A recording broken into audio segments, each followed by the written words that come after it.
Okay my dear students, आज की class रहेगी अपनी फिजिक्स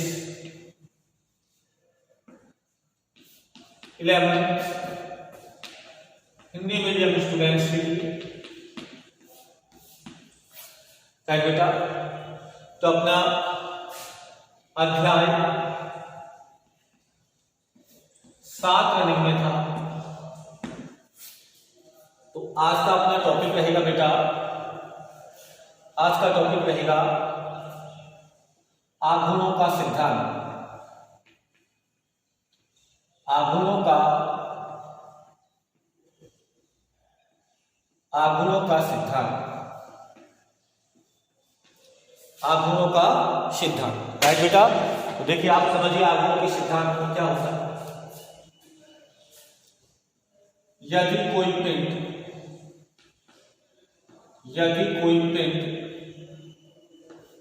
साम्यावस्था में है, यदि कोई पिंड साम्यावस्था में है तो किसी बिंदु के सापेक्ष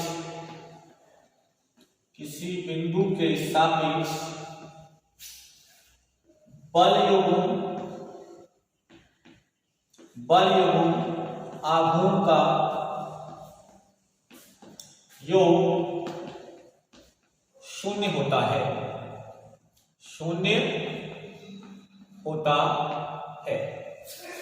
अगर कोई पिंड साम्यावस्था में है तो किसी बिंदु के सापेक्ष बल युग्म आघूर्ण का योग शून्य होता है। बल युग्म आघूर्ण यानी बेटा बल आघूर्ण। जैसे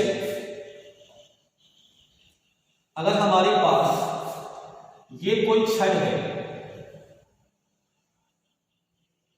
बेटा, ये कोई छड़ है और ये कोई बिंदु यहां पर ये टिका हुआ है। इस बिंदु को मैंने मान लिया O और यहां पर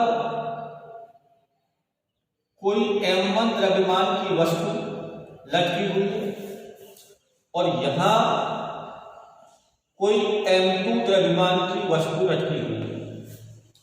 यहां से यहां तक की दूरी को मान लिया D1, कहां से, बिंदु O से, और यहां से यहां तक की दूरी को क्या मान लिया, यहां एक द्रव्यमान रहित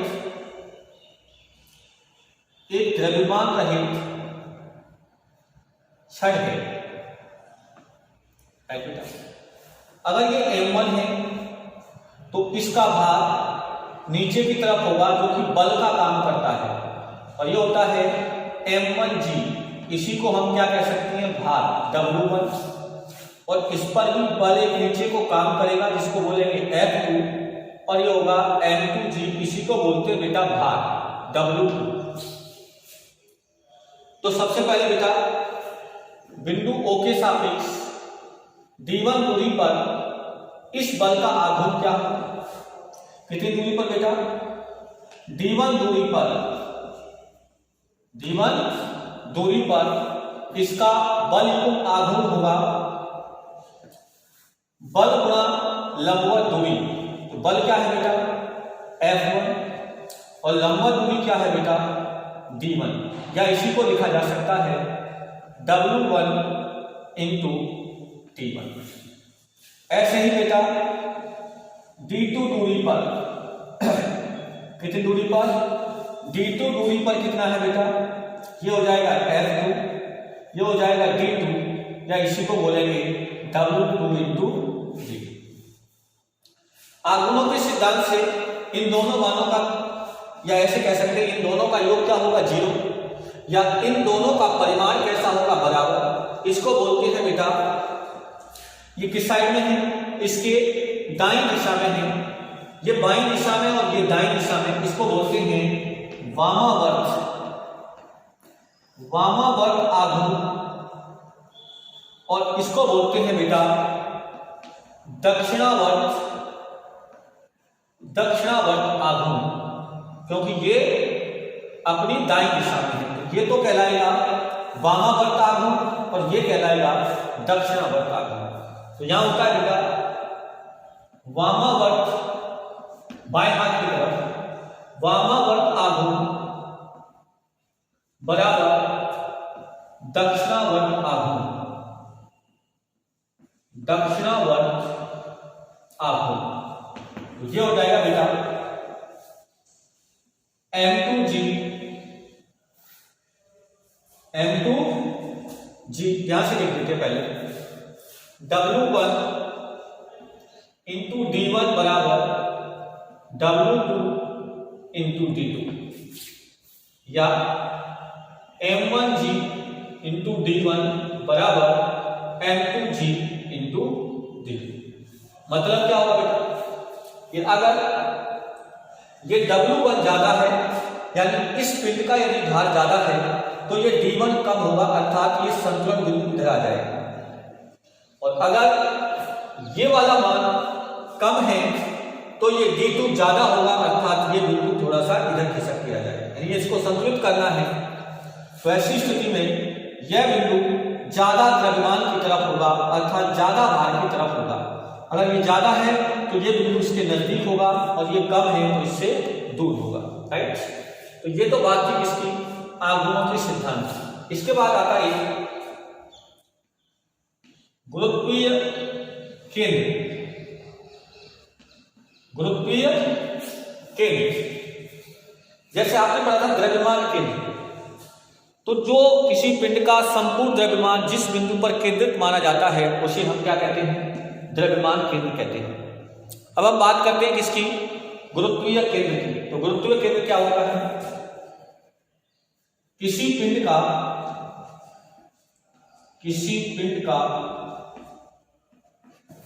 एक ऐसा बिंदु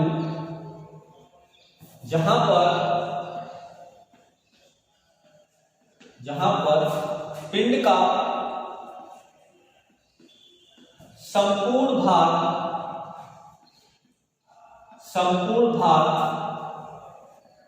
केंद्रित माना जाता हो उसे गुरुत्वीय केंद्र कहते हैं। गुरुत्वीय केंद्र कहते हैं, या इसकी एक दूसरी परिभाषा हम ऐसे दे सकते हैं,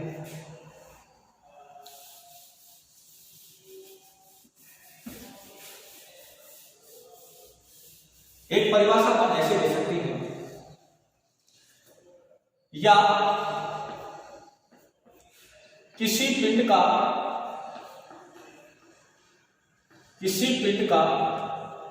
ऐसा बिंदु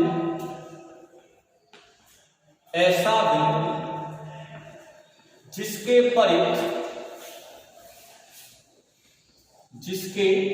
परित पिंड के प्रत्येक कण का गुरुत्वीय आघूर्ण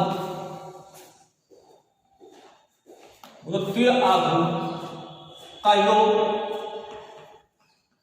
शून्य हो उसे गुरुत्वीय केंद्र कहते हैं।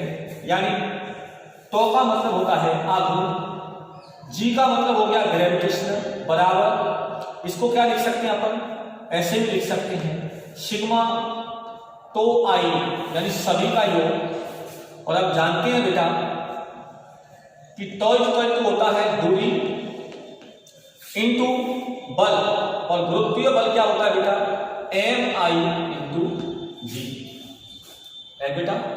हमने एक पढ़ा था द्रव्यमान केंद्र, वहां था एम आई स्क्वायर, यहाँ क्या है M I R I into G. यहाँ जी का भी बराबर क्या होगा, zero, G does not equal to zero, so sigma R I M I equal to zero. यानी एम आई क्या है, प्रत्येक कण का द्रव्यमान, और उसके सापेक्ष आर आई यानी उसकी दूरी प्रत्येक द्रव्यमान की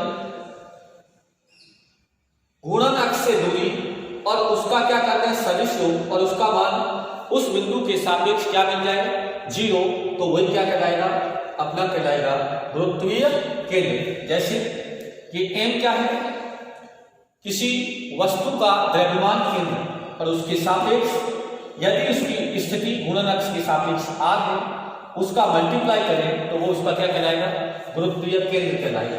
क्या कहलाएगा बेटा गुरुत्वीय केंद्र कहलाएगा, जिसके लिए m ज्यादा होगा उसके लिए ri का मान कम होगा। तो इस प्रकार ये बात हो गई किसकी गुरुत्वीय केंद्र की। इसके बाद जो अगला टॉपिक है वो है बेटा अपना जड़त्व आघूर्ण। अगला टॉपिक होगा बेटा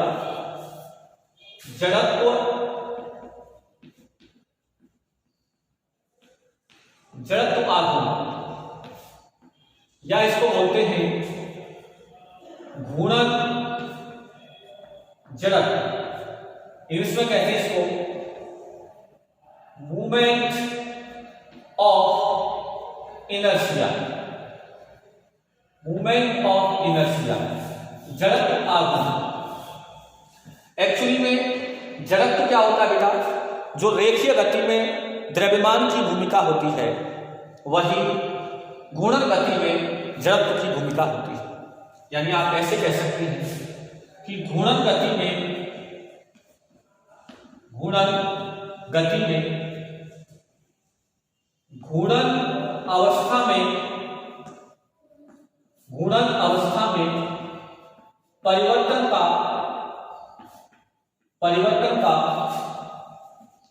विरोध करने का गुण जड़त्व कहलाता है। उसमें क्या होता था बेटा कि कोई वस्तु स्थिर है तो स्थिर रहना चाहती है, कोई वस्तु गतिमान है यानी उसकी स्थिति में परिवर्तन का क्या होता था विरोध होता था। यानी क्या है घूर्णन अवस्था में परिवर्तन का घूर्णन कर रहे उसे रोकना है तो भी उसके जड़त्व पर है और रुका हुआ है तो भी उसके जड़त्व पर है। विरोध करने का गुण क्या कहलाता है जड़त्व कहलाता है। इसकी परिभाषा क्या होती है बेटा, इसकी परिभाषा होती है जड़त्व आघूर्ण की कि किसी पिंड का द्रव्यमान स्मॉल m एवं घूर्णन अक्ष से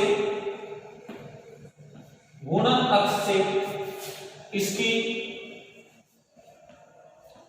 लंबवत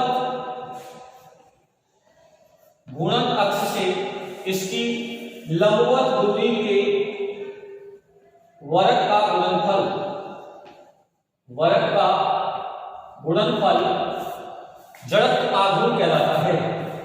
इसे किससे लिखते हैं I से लिखते हैं। तो I बराबर द्रव्यमान और दूरी यानी r और इसका वर्ग, तो ये हो गया I बराबर mr²।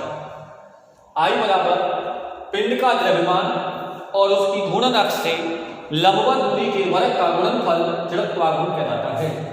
जैसे अगर सपोज हमारे पास मैं ऐसे बता देता हूं, अगर ये कोई घूर्णन अक्ष है और ये कोई द्रव्यमान है जो इस प्रकार घूर्णन गति कर रहा है, ये क्या है घूर्णन अक्ष, और इस पिंड का द्रव्यमान केंद्र क्या है स्मॉल m और घूर्णन अक्ष से इसकी दूरी कितनी है r है। तो यदि किसी पिंड का द्रव्यमान स्मॉल m और उसके द्रव्यमान केंद्र की घूर्णन अक्ष से दूरी स्मॉल r है तो उसका जड़त्व होगा I बराबर mr²। और यदि कोई पिंड बहुत सारे कणों से मिलकर के बना है, जैसे अगर सपोज कोई पिंड है मैं ऐसे बना लिया, ये इसकी क्या है ये इसकी घूर्णन अक्ष है, राइट। अगर इस घूर्णन अक्ष से ये कोई द्रव्यमान m1 है, इसकी दूरी कितनी है r1। ये द्रव्यमान क्या है m2 है, उसकी कितनी है r2 है। ये कितना है m3 है और ये कितना है r3। ऐसे ये कितना है mn है और इसकी r है। तो इसके लिए जड़त्व आघूर्ण क्या आएगा बेटा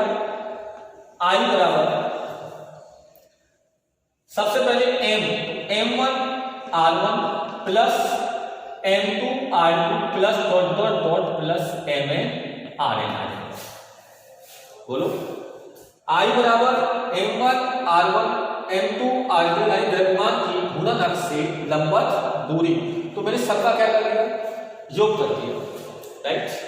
यहां से आ जाएगा I बराबर, इसको मैं लिख सकता हूं सिग्मा कितना, I बराबर 5 मिनट, ठीक, I बराबर 1 से लेकर n, और ये हो जाएगा MIRI, ये हो गया n कणों के लिए।